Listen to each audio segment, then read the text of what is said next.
नमस्कार, स्वागत है आपका श्री कर्णी एकेडमी एंड एजुटेक के डिजिटल प्लेटफॉर्म पर। और मैं हूं आपका बायोलॉजी एजुकेटर डॉक्टर हबीब पठान।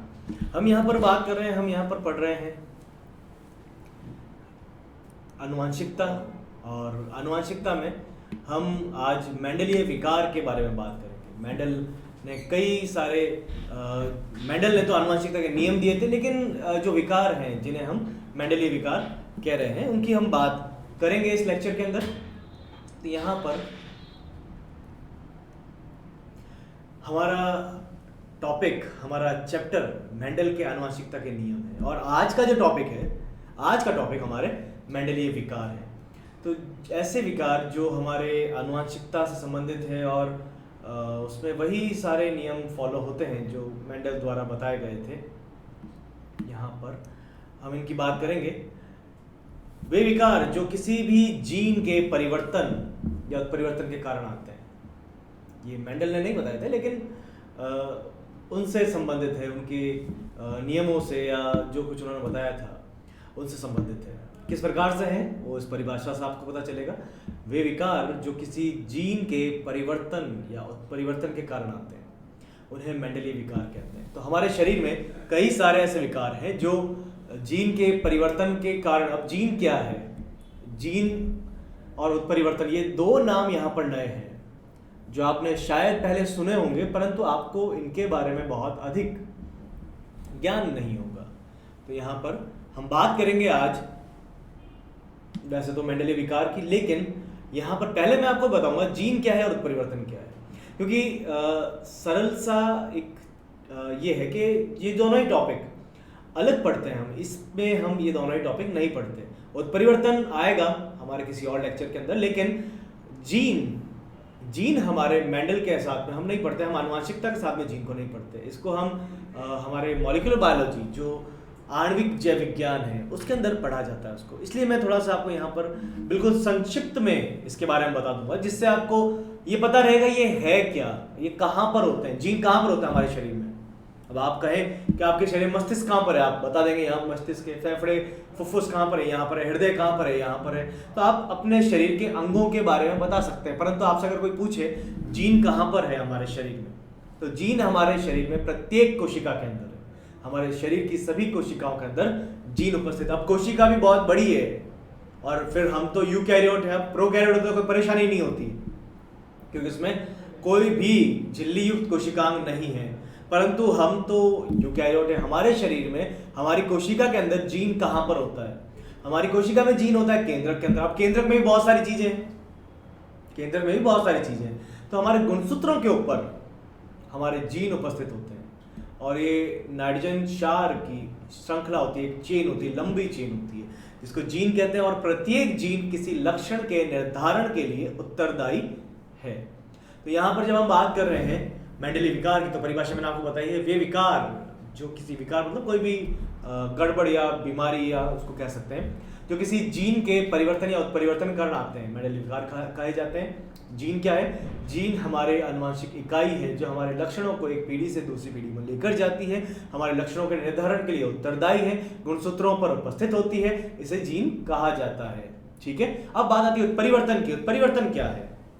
आपको इनका पता होना जरूरी है। अगर आपको ये पता नहीं होंगे तो चीजें समझना मुश्किल होगा। देखिए, यहाँ आप जब पढ़ रहे हैं, ये एक ऑनलाइन प्लेटफॉर्म है, एक डिजिटल प्लेटफॉर्म है जिस पर आप चीज़ों को पढ़ रहे हैं। यहाँ पर आपको सभी चीज़ों की जानकारी मिलना अति आवश्यक है। अगर आपके पास में इंफॉर्मेशन कम है, पूरी नहीं है, तो आप चीज़ों को समझ नहीं पाएंगे। आपके मन में एक सवाल रह जाएगा कि यहाँ पर सर ने परिभाषा तो बता दी, परंतु ये नहीं बताएगा उत्परिवर्तन क्या है, जीन क्या है, इनको आप कहाँ ढूंढने जाएं। इसीलिए मैं यहाँ साथ साथ उन सभी शब्दों के बारे में भी बताता चलूंगा जो यहाँ पर हमारे काम के हैं और हमारे सामने आ रहे हैं। तो उत्परिवर्तन क्या है? अचानक उत्पन्न होने वाले वे परिवर्तन, अचानक आने वाले वे परिवर्तन जो वंशानुगत हो, उन्हें उत्परिवर्तन कहा जाता है। तो सिंपल सा, ऐसे परिवर्तन जो वंशानुगत हो, एक अचानक उत्पन्न होते हैं और अगली पीढ़ी में जाते हैं, उन्हें उत्परिवर्तन कहा जाता है। तो दो ही कंडीशन इसके अंदर आप ध्यान रखें। यहाँ पर उत्परिवर्तन अगर आपको समझाना है तो उत्परिवर्तन को समझाने के लिए दो कंडीशन है, और ये दो कंडीशंस क्या हैं? सबसे पहली, एक तो ये अचानक उत्पन्न होते हैं, तो ये अचानक उत्पन्न होता है। और दूसरा, ये वंशानुगत होते हैं, अर्थात अगली पीढ़ी में जाते हैं। ठीक है, तो ध्यान रखें, ये अचानक उत्पन्न होते हैं, अगली पीढ़ी में जाते हैं, वंशानुगत होते हैं और इन्हें ही उत्परिवर्तन कहा जाता है। ठीक है, इससे एग्जाम्पल अगर देखें, जैसे कोई भी लक्षण हो सकता है ऐसा, ठीक है, जैसे कोई जीव है, कोई कीट है जिसमें लाल रंग के हैं, वो उनमें अचानक एक बदलाव आया और एक अगली संतति में कोई जीव उनका जाति का जो हरे रंग का हुआ, और अब उसका अगली जाति, उसकी जो अगली पीढ़ी है वो भी हरे रंग की है, और इस तरह से पीढ़ी दर पीढ़ी चल रहा है। तो वहां पर वो कीट जो लाल रंग का था अब यहाँ पर हरे रंग का है। देखें, जैसे एक कीट है, मान ले कोई कीट है, तो बहुत सारे कीट हैं जो लाल रंग के हैं, यहाँ पर लाल रंग के हैं, परंतु इनमें से किसी एक की अगली पीढ़ी में एक ऐसा कीट आया जो यहाँ पर हरे रंग का था। तो यहाँ पर अब हरे रंग के कीट बन गया, एक ही बना जो हरे रंग का था, बाकी सभी यहाँ पर जो थे वो लाल रंग के ही थे। फिर से यहाँ पर हम देखेंगे, यहाँ पर अन्य इनकी और भी जाति बनी, तो इनकी जितनी जातियां बनी, जितनी भी पीढ़ियां, जाति तो हम यहाँ पर इस्तेमाल नहीं करेंगे, यहाँ पर जितनी पीढ़ियां इनकी, अगली पीढ़ी उसकी अगली पीढ़ी, सब में लाल रंग के ही थे। तो ये 4 थे मुख्य, और इनसे जब अगली पीढ़ी आई तो वह कैसी थी, वह लाल रंग की थी, परंतु उसमें एक कीट ऐसा था जो यहाँ पर हरे रंग का था। अब इनकी भी अगली पीढ़ी, सभी की, इन सभी की अगली पीढ़ी, सभी की अगली पीढ़ी की जब बात करेंगे तो वहाँ भी लाल रंग के हैं, परंतु यहाँ पर जो हरे रंग का था आपके पास, इसकी अगली पीढ़ी, इसकी अगली पीढ़ी में जो जीव मिले वो हरे रंग के थे, उनकी अगली पीढ़ी में जो मिले वे भी हरे रंग के थे, उनकी अगली पीढ़ी में जो मिले वे भी हरे रंग के थे। तो इस प्रकार यहाँ पर इस एरिया में, इस उद्यान में 2 प्रकार के कीट हो गए। एक ही जाति के हैं लेकिन 2 प्रकार के हैं, एक है हरे रंग के और एक है लाल रंग के। तो ये हरे रंग के कैसे बने, उत्परिवर्तन के कारण, ये उत्परिवर्तन के कारण बने। तो यहाँ पर अचानक उत्पन्न होने वाले वे परिवर्तन जो वंशानुगत हो उन्हें उत्परिवर्तन कहा जाता है। जैसे एक उदाहरण मैं और देता हूँ आपको, जैसे आप सोचें किसी के हाथ में कोई बच्चा पैदा होता है और उसके हाथ में अगर एक एक्स्ट्रा अंगूठा होता है, कोई ऐसा बच्चा जिसके हाथ में एक अंगूठा एक्स्ट्रा होता है, कोई नाम आपको याद आ रहा है ऐसा, आपने कभी देखा हो ऐसा जिसके हाथ में एक एक्स्ट्रा अंगूठा है? तो घूम फिर कर आपको एक ही नाम याद आएगा, और जो आपने मन में सोचा है नाम, आप सोचे अपने मन में और मैं बता सकता हूँ वो नाम, वो होगा ऋतिक रोशन। घूम फिर कर आपको एक ही नाम याद आएगा, ऋतिक रोशन। तो ऋतिक रोशन के हाथ में 2 अंगूठे हैं, एक अंगूठा एक्स्ट्रा है, तो 2 अंगूठे हो गए। तो ये अंगूठा जो एक्स्ट्रा है ये अचानक उत्पन्न हुआ है, क्या ये उसकी अगली पीढ़ी में गया? नहीं, उसकी जो संतान है उसमें एक्स्ट्रा अंगूठे नहीं है। तो इसका मतलब ये उत्परिवर्तन नहीं है। उत्परिवर्तन जो अचानक तो होता है, उसमें अचानक उत्पन्न हुआ, ऐसा नहीं उसके फादर में आधा अंगूठा आया, ऋतिक में पूरा अंगूठा आ गया, ऐसा नहीं हुआ है। वो पूरा अंगूठा उसी में आया है, एकदम से आया है, अचानक आया है, परंतु अगली पीढ़ी में ये लक्षण नहीं गया। तो इसको सिर्फ आप विभिन्नता कहेंगे, इसको आप उत्परिवर्तन नहीं कहेंगे। ठीक है, चले आगे बढ़ते हैं। तो यहाँ पर मेंडेलिय विकार कौन कौन से, जो मेंडेलिय विकार हैं हमारे सिलेबस के अंदर जो हम डिस्कस करेंगे, हम पढ़ेंगे, वह है सबसे पहला दात्र कोशिका रक्त अल्पता। यह है दात्र कोशिका रक्त अल्पता। दात्र कोशिका रक्त अल्पता, इसको सिकल सेल एनीमिया कहते हैं। एनीमिया नाम आपने सुना होगा। दूसरा हेमोफीलिया, हम बात करेंगे इनके आगे अगले स्लाइड में। नेक्स्ट है हेमोफीलिया, उसके बाद है फिनाइल कीटोन यूरिया, नेक्स्ट है वर्णांधता, और उसके बाद में है रंजकहीनता। तो इन सभी की बात हम आज इस लेक्चर में करेंगे। चलें सबसे पहले बात करते हैं। तो यहाँ पर सबसे पहले हीमोफीलिया है, तो पहले हम हीमोफीलिया की बात करेंगे। सिकल सेल एनीमिया जो दात्र कोशिका रक्त अल्पता है वो बाद में आ जाएगा, उसकी बात हम बाद में कर लेंगे। तो यहाँ पर सबसे पहले हीमोफीलिया की जब बात करें, हीमोफीलिया में होता क्या है, जिन लोगों को, जिन व्यक्तियों को हीमोफीलिया है उनमें रुधिर का थक्का नहीं बनता। सिंपल सा अगर मैं लिखूं, इनमें क्या होगा, इनमें रक्त का थक्का नहीं बनेगा। इनमें रुधिर का थक्का नहीं बनता, ब्लड क्लॉट नहीं होता। रक्त का थक्का बनाना क्यों? वैसे तो देखिए, हमारे शरीर के अंदर रक्त पूरा चल रहा है, इधर से उधर प्रवाहित हो रहा है, पूरे शरीर में रक्त प्रवाहित हो रहा है रक्त वाहिनियों के अंदर, रुधिर वाहिनियों के अंदर, चाहे वो शिराएं हैं, चाहे वो धमनियां हैं, चाहे वो कैपिलरीज हैं, शिरिकाएं, धमनिकाएं, कुछ भी है, ठीक है।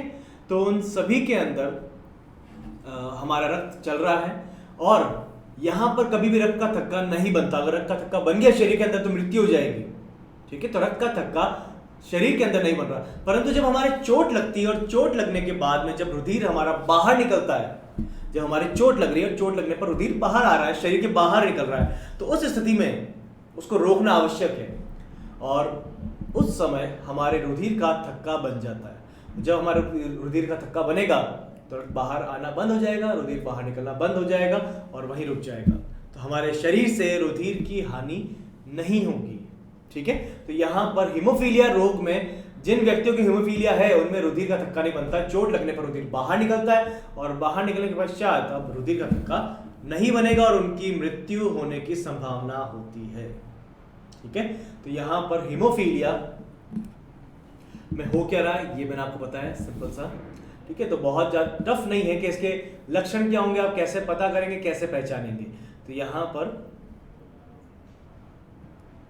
बस इतना सा है कि इनमें रुधिर का थक्का नहीं बनेगा। दूसरी चीज, ये एक लिंग संलग्न विकार है, यहाँ लिखा हुआ है, आप देखें ध्यान से, यह एक लिंग संलग्न विकार है।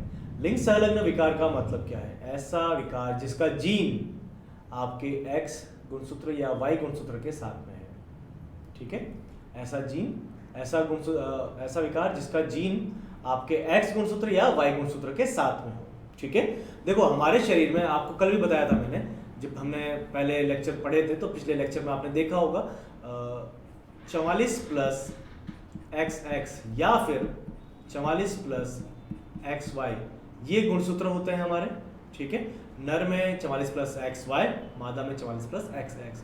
तो यहाँ पर ये दोनों 44 गुणसूत्र जो हैं, ये 44 गुणसूत्र तो कहलाते हैं अलिंग गुणसूत्र, परंतु ये XX या फिर XY कहलाते हैं लिंग गुणसूत्र।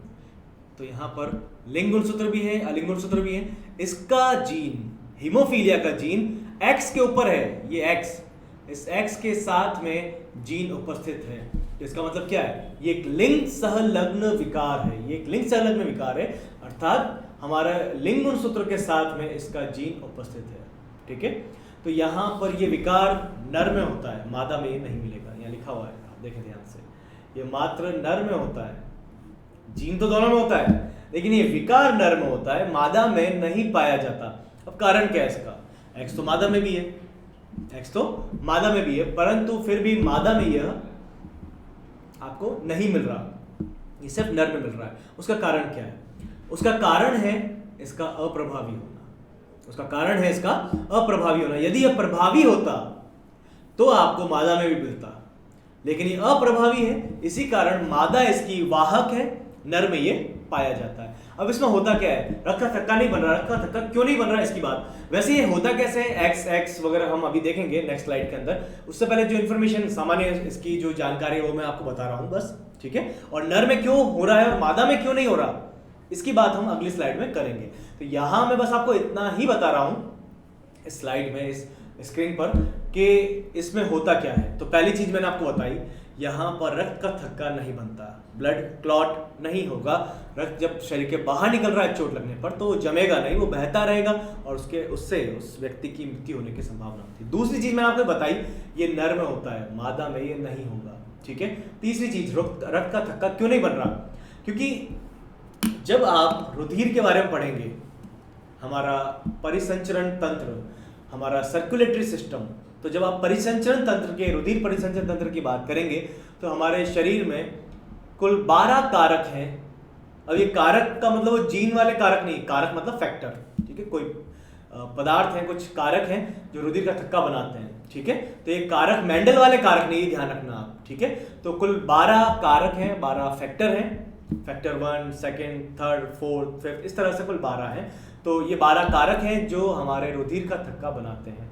और ये कारक एक प्रक्रम होता है पूरा, उस प्रक्रम के तहत बनाते हैं। जैसे आपके माने यहाँ पर कुछ 10 स्विच हैं, मान लें यहाँ पर 10 स्विच हैं, 10 स्विच में से पहला, दूसरा या 12 स्विच हैं। अगर आपको लाइट ऑन करनी है तो ये 12 स्विच ऑन करने पड़ेंगे। मैं पहला स्विच ऑन करूंगा, उसके बाद में ही दूसरा ऑन होगा, उसके बाद में तीसरा, फिर चौथा, फिर पांचवा, छठा, इस तरह से 12 स्विच अगर ऑन होंगे तभी लाइट ऑन होगी। लेकिन अगर इन 12 में से एक भी स्विच ऑफ रह गया तो आपकी लाइट ऑन नहीं होगी। ठीक है, तो यहां पर भी कुछ ऐसा ही है। यहाँ रुधिर का थक्का जो बन रहा है उसके लिए 12 कारक हैं। 12 कारकों का अपना प्रभाव प्रदर्शित करना जरूरी है, आवश्यक है, और प्रत्येक में से एक जब अपना प्रभाव प्रदर्शित करता है तभी दूसरा एक्टिवेट होता है। ठीक है, तो हर एक दूसरे को एक्टिवेट कर रहा है। यहाँ पर 2 कारक अनुपस्थित होते हैं, और ये 2 कारक जो अनुपस्थित हैं तो इस स्थिति में यहाँ पर यह प्रोटीन विकृत हो जाएगा, और इनके कारकों के विकृत हो जाने के कारण आपके रुधिर का थक्का नहीं बनेगा। ठीक है, तो ये कारक विकृत हो जाते हैं अगर यहाँ पर ये जीन उपस्थित होगा तो। ठीक है, तो इस कंडीशन के अंदर आपका ब्लड का क्लॉटिंग, रक्त का थक्का, रक्त स्कंदन नहीं होगा। इसे अब यहाँ पर आप देखें, यहाँ पर मैंने बताया है इसे रॉयल विकार भी कहते हैं। इसे रॉयल विकार क्यों कह रहे हैं? एक्चुअली ये क्वीन विक्टोरिया महारानी, इंग्लैंड की महारानी विक्टोरिया की वंशावली में था, इसीलिए इसे रॉयल विकार, रॉयल डिजीज भी कहा जाता है। ठीक है, तो यहां पर इसको रॉयल विकार कह रहे हैं। रॉयल विकार क्यों कह रहे हैं? क्योंकि ये क्वीन विक्टोरिया की वंशावली में था।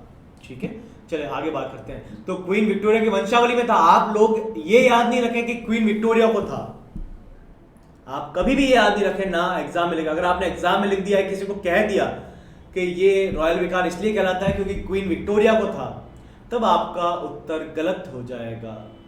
क्योंकि कारण आप देखें, मैंने अभी लिखा, बताया आपको, मादा इसकी वाहक होती है। मादा इसकी वाहक है, मादा में ये नहीं हो रहा। ठीक है, तो जब मादा में हो ही नहीं रहा है तो क्वीन विक्टोरिया है ना, क्वीन है तो क्वीन तो मादा है, तो उसको कैसे होगा? ठीक है, चलिए चलते हैं आगे, और मैं इसका कुछ आपको बताता हूं जिसमें यदि मादा के दोनों, हाँ मादा को कैसे होगा? मादा को वैसे तो नहीं हो सकता, लेकिन कुछ कंडीशन ऐसी हो सकती है जहां मादा को ये हो जाए, तो उसमें कंडीशन, स्थिति क्या होगी? यदि मादा के दोनों ही लिंग गुणसूत्र, जैसे नर के लिंग गुणसूत्र कौन से होते हैं, नर की हम बात कर रहे हैं, तो नर में 44 प्लस XY, और मादा में, पास में लिख देता हूं इसको, मादा में 44 प्लस XX उपस्थित है। ठीक है, तो यहाँ पर 46 गुणसूत्र है, 44 प्लस XY, यहाँ पर 44 प्लस XX मादा के अंदर है। ठीक है, अब देखें इसका जीन उपस्थित होता है X के ऊपर। ठीक है, नर में तो अगर एक पर भी जीन है, यहाँ पर अगर इसके पास में जीन है इस X के पास में, तब भी यह ग्रसित हो जाएगा, तब भी यह ग्रसित हो जाएगा। परंतु मादा में अगर एक X पर है इसका जीन, तो ये ग्रसित नहीं होगी, ये वाहक होगी। कैसे होगी वाहक, मैं बताऊंगा अभी। अगर इसके दोनों के ऊपर उपस्थित होगा तभी ये ग्रसित होगी। मैं लिख देता हूं साइड में, मैं थोड़ा सा बता देता हूं। अगर नर में 44 प्लस XY है, ठीक है, तो ये तो क्या हो जाएगा, ग्रसित। ठीक है, और ये नर है। जब मादा की बात करेंगे, मादा में 2 स्थितियां होगी, 44 प्लस XX, तब तो क्या होगा, इसको थोड़ा सा नीचे करें, थोड़ा सा ठीक रहेगा आपके लिए, ये मिक्स नहीं हो जाए, तो यहाँ पर इसको थोड़ा सा नीचे कर देते हैं। यहाँ पर पहली स्थिति मादा में 44 प्लस XX, ठीक है, तो ये होगी वाहक, यहाँ पर ये वाहक होगी। दूसरी स्थिति की बात करें, 44 प्लस XX, तो इस स्थिति में यह ग्रसित हो जाएगी। ठीक है, तो जब मादा के दोनों ही गुणसूत्रों पर, दोनों ही X गुणसूत्रों पर इसका जीन उपस्थित होगा, तब ये क्या होगी, ग्रसित। लेकिन ऐसा होना संभव नहीं है, ऐसा होना संभव नहीं है। ऐसा संभव क्यों नहीं है, उसकी बात करते हैं। चलो देखते हैं आगे। यहां आ जाए पुनः, यहां बात कर रहे हैं हम, तो यहां पर इसके एक ही गुणसूत्र पर इसका जीन उपस्थित है। क्रॉस करवाएं आप, क्या होगा जब इसका क्रॉस आप इसके साथ करवा रहे हैं, इस x का क्रॉस करवाया आपने,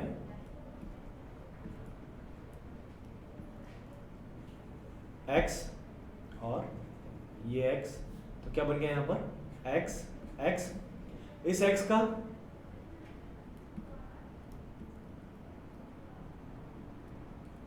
आप करवाएं इस x के साथ,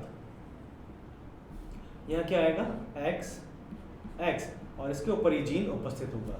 ठीक है, तो ये यहां पर स्थिति मिली। अब दूसरी कंडीशन लेते हैं। दूसरी कंडीशन की जब बात करेंगे, थोड़ा सा मैं इसको चेंज करता हूं। यहां पर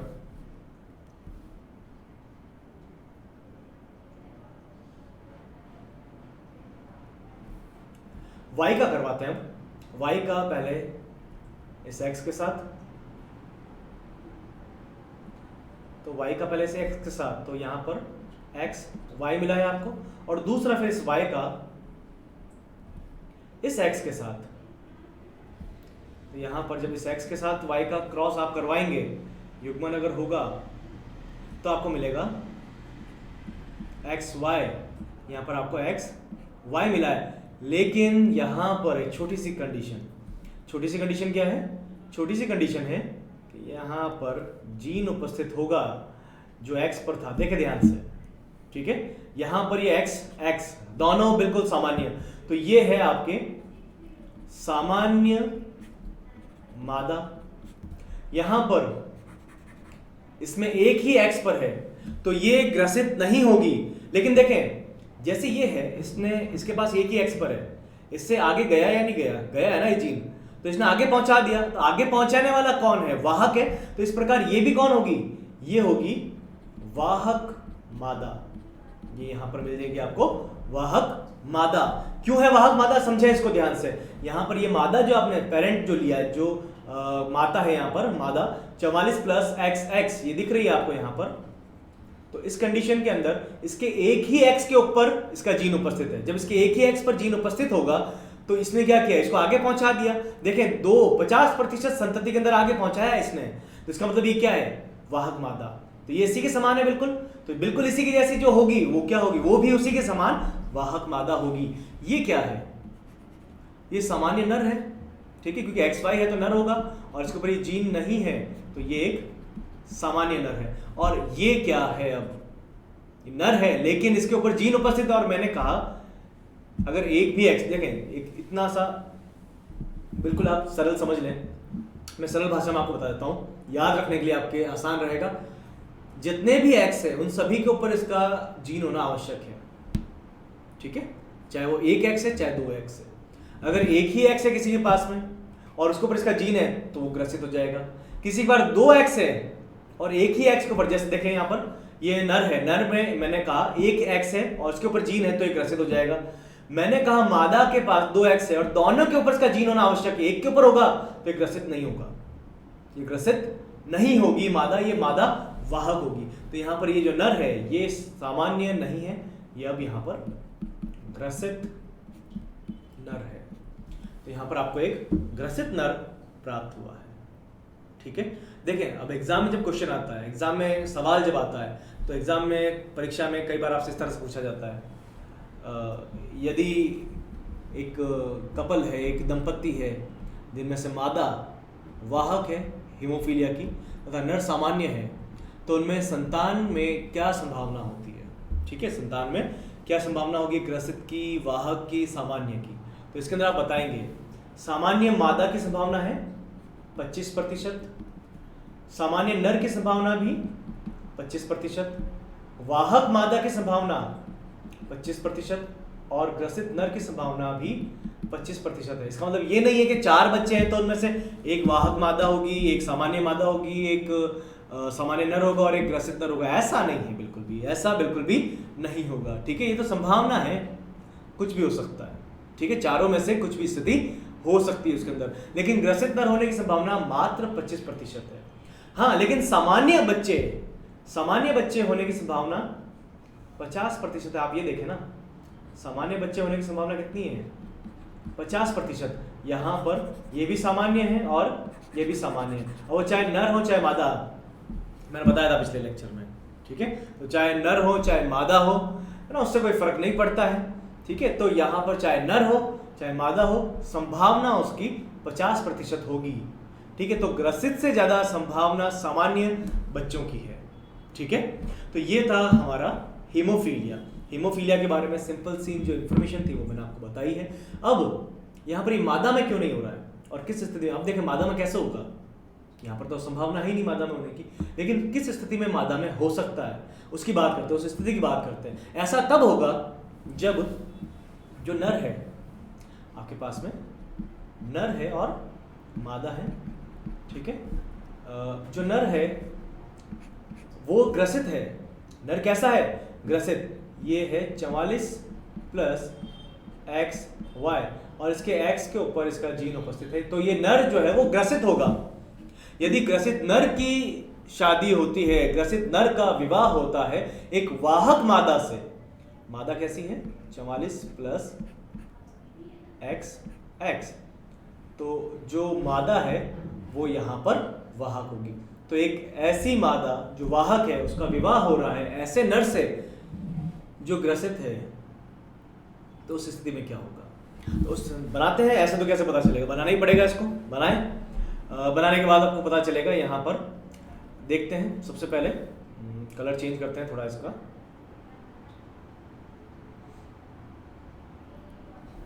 तो यहाँ पर ये X, अच्छा वो गायब हो गया, यहाँ से जीन लेकर आते हैं।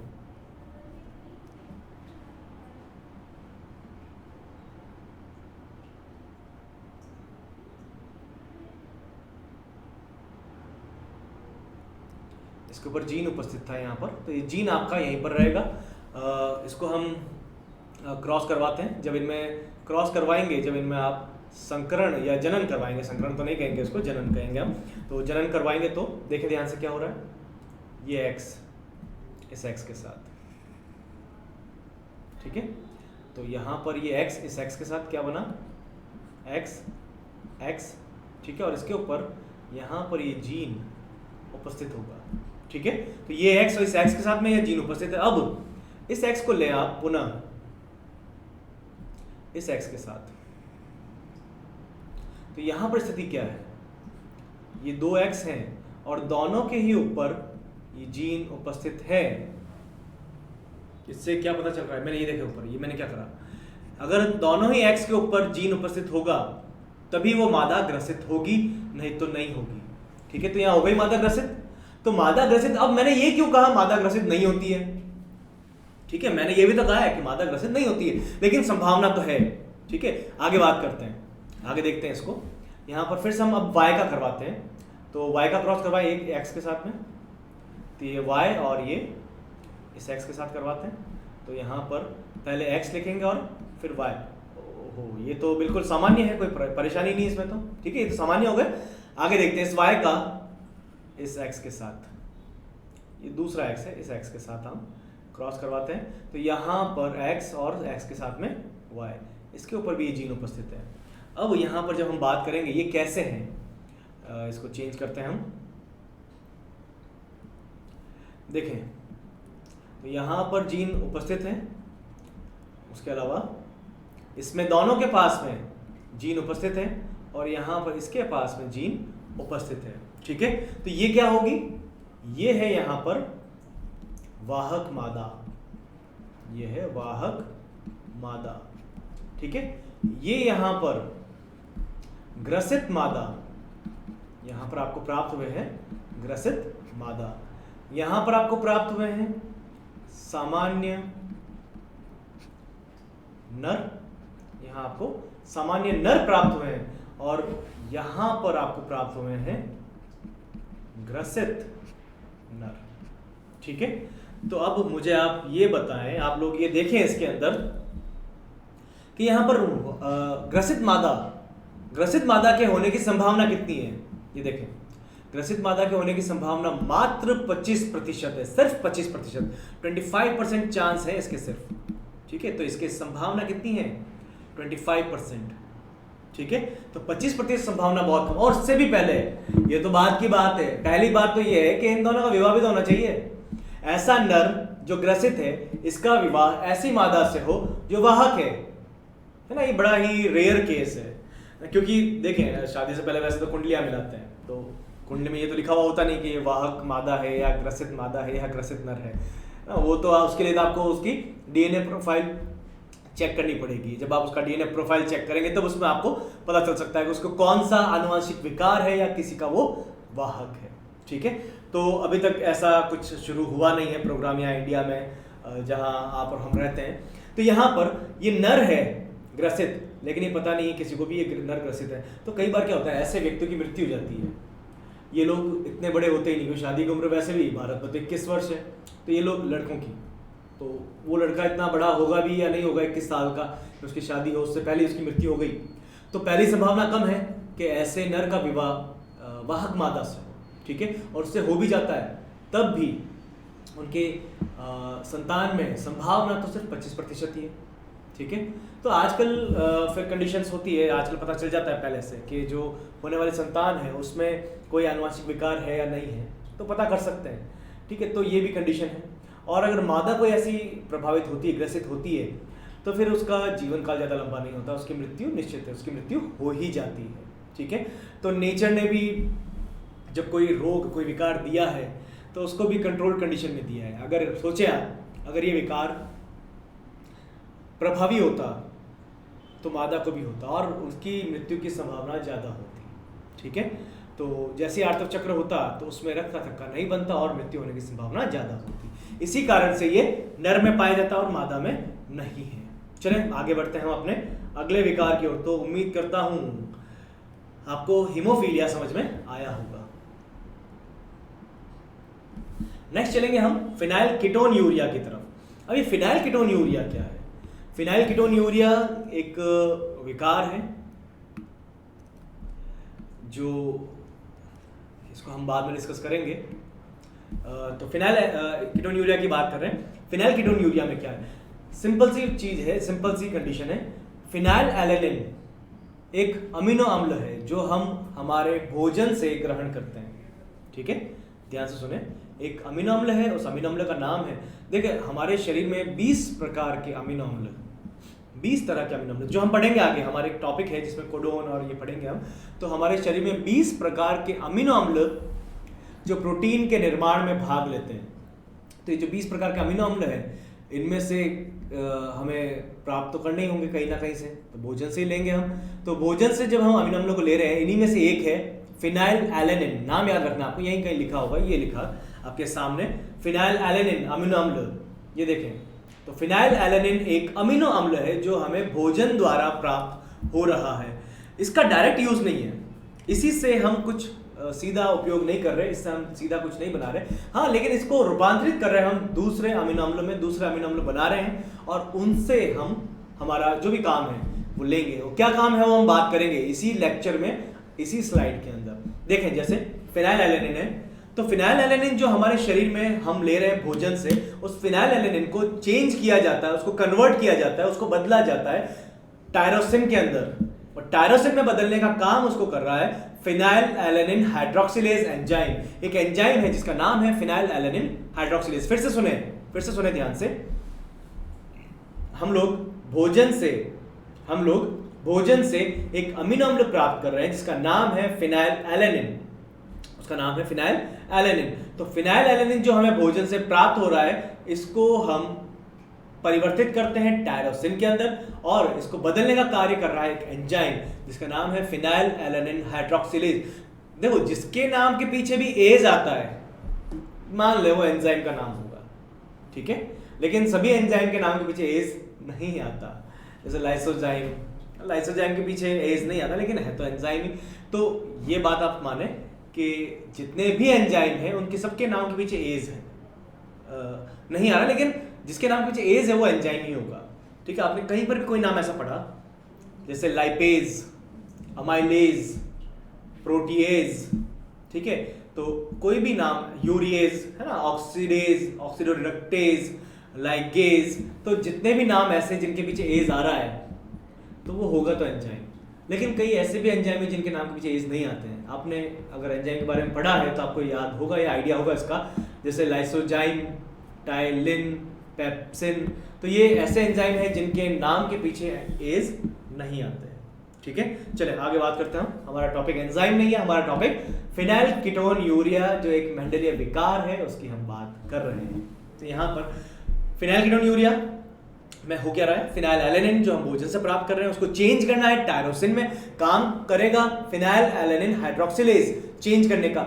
लेकिन कभी अगर किसी में यह एंजाइम अनुपस्थित है, ये किसके कारण है, ये एक अलिंग गुणसूत्र विकार है जो गुणसूत्र संख्या 12 के कारण होता है। तो ऐसी स्थिति में अगर फिनाइल एलेनिन हाइड्रोक्सिलेज एंजाइम अनुपस्थित होगा तो फिनाइल एलेनिन अब परिवर्तित नहीं होगा टायरोसिन में, और फिनाइल एलेनिन टायरोसिन में परिवर्तित नहीं होगा तो जो काम टायरोसिन कर रहा है जैसे मेलेनिन बनाना या और कोई काम, तो वो सारे कार्य नहीं हो पाएंगे। हमारे शरीर में जो भी कार्य जो वृद्धि से संबंधित है वो नहीं हो पाएंगे।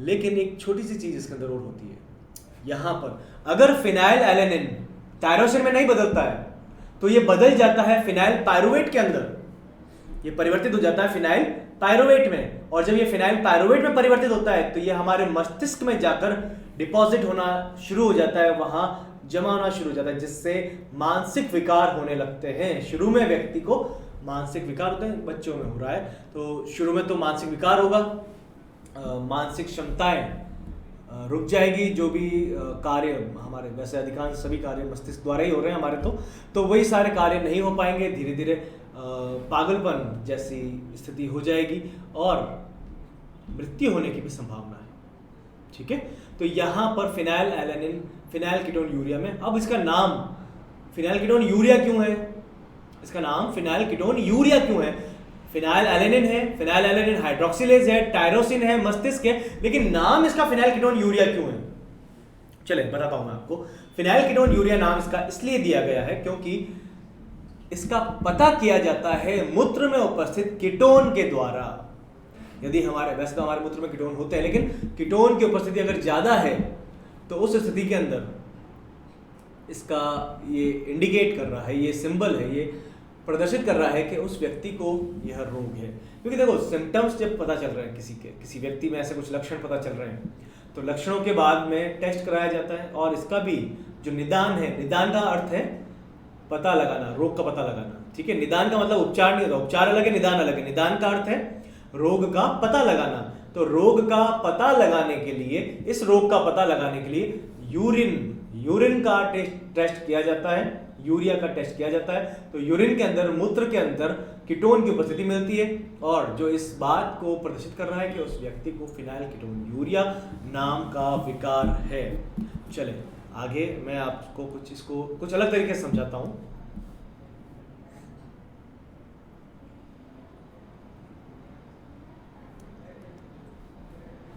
बहुत देर से वाइट स्क्रीन है, इसको अब चेंज करते हैं यहाँ पर। ठीक है, हम बात करेंगे अब फिनाइल एलेनिन की। तो आपके पास में उपस्थित है फिनाइल एलेनिन, यहाँ पर फिनाइल एलेनिन आपके पास में है। ठीक है, तो यहाँ पर फिनाइल एलेनिन है आपके पास, और फिनाइल एलेनिन आपको प्राप्त कहाँ से हुआ है, ये प्राप्त हुआ है आपको भोजन से। ठीक है, ये आपको भोजन से प्राप्त हुआ फिनाइल एलेनिन, और इसको चेंज करना है टायरोसिन में। इसको हम परिवर्तित करेंगे, इसको हम बदलेंगे टायरोसिन में। टायरोसिन में बदलने का कार्य कौन करेगा, एक एंजाइम, जिस एंजाइम का नाम है फिनाइल एलेनिन हाइड्रोक्सिलेज। ये पूरा नाम इसका यही है, हाइड्रोक्सिलेज। तो एक एंजाइम है जिसका नाम है फिनाइल एलेनिन हाइड्रोक्सिलेज। तो यहां पर फिनाइल एलेनिन है, इस फिनाइल एलेनिन को चेंज करना है आपको टायरोसिन के अंदर। टायरोसिन के अलग अलग कई फंक्शंस होते हैं, तो यहां पर आपको फिनाइल एलेनिन को चेंज करना है टायरोसिन के अंदर। लेकिन अगर फिनाइल एलेनिन, और उसको चेंज करने का काम, बदलने का काम कौन कर रहा है, फिनाइल एलेनिन हाइड्रोक्सिलेज। और अगर यहां पर मान ले कि फिनाइल एलेनिन हाइड्रोक्सिलेज अगर एब्सेंट है, यहां पर हम अगर ये माने कि आपके पास शरीर में PAH फिनाइल एलेनिन हाइड्रोक्सिलेज को मैंने शॉर्ट में लिखा है, तो यहाँ पर PAH अनुपस्थित है। तो इस स्थिति में क्या होगा? तो अगर फिनाइल एलेनिन अनुपस्थित, फिनाइल एलेनिन हाइड्रोक्सिलेज एंजाइम, ये एक एंजाइम है, ठीक है, ध्यान रखें, ये एक एंजाइम है। अगर ये एंजाइम अनुपस्थित होगा तो इस स्थिति में यहां पर अब निर्माण होगा फिनाइल पायरुवेट का। इसको हम चेंज कर सकते हैं, वैसे थोड़ा सा ठीक रहेगा।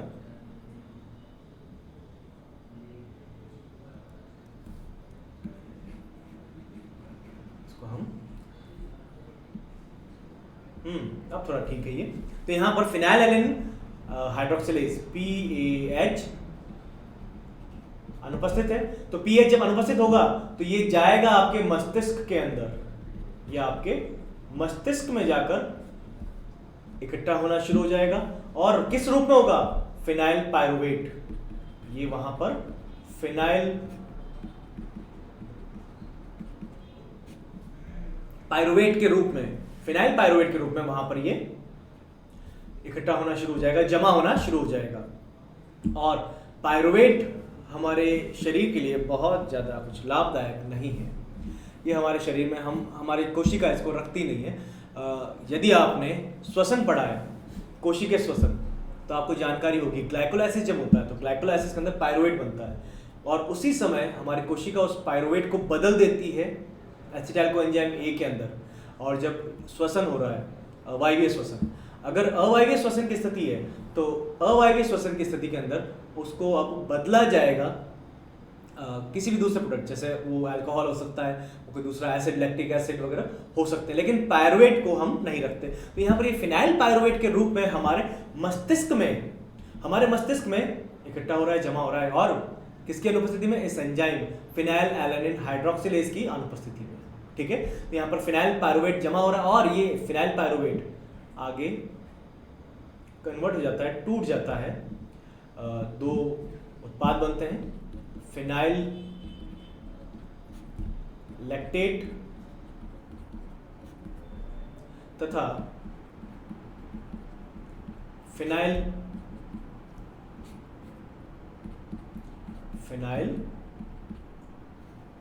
लैक्टेट तथा फिनाइल एसीटेट, ठीक है। तो यहाँ पर आपके सामने बिल्कुल सरल रूप में मैंने आपको ये बताया है कि किस तरह से ये अपना कार्य कर रहा है और ये विकार किस तरह से हो रहा है। इस विकार का नाम क्या, मैं यहाँ लिख देता हूँ। इस विकार का नाम है फिनाइल कीटोन यूरिया। इसका नाम है फिनाइल कीटोन यूरिया। तो यहाँ पर जो विकार है वो है फिनाइल कीटोन यूरिया, ठीक है। तो ये फिनाइल कीटोन यूरिया विकार यहाँ पर है। और इस विकार को फिनाइल कीटोन यूरिया क्यों कह रहे हैं? क्योंकि मूत्र में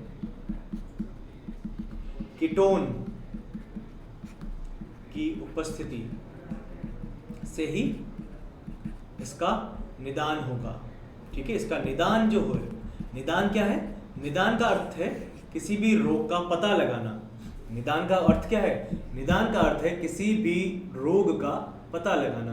तो यहाँ पर इसका निदान, इसका रोग का पता कैसे चलेगा? मूत्र में अगर कीटोन बॉडीज, कीटोन काय उपस्थित है तो उसको कहते हैं फिनाइल कीटोन यूरिया। फिर से चलते हैं। उम्मीद करता हूँ ये स्लाइड आपको समझ में आई होगी जिस तरह से मैंने इसमें आपको इशारा बताया है। फिर से चलते हैं हम अपनी पिछली स्लाइड पर।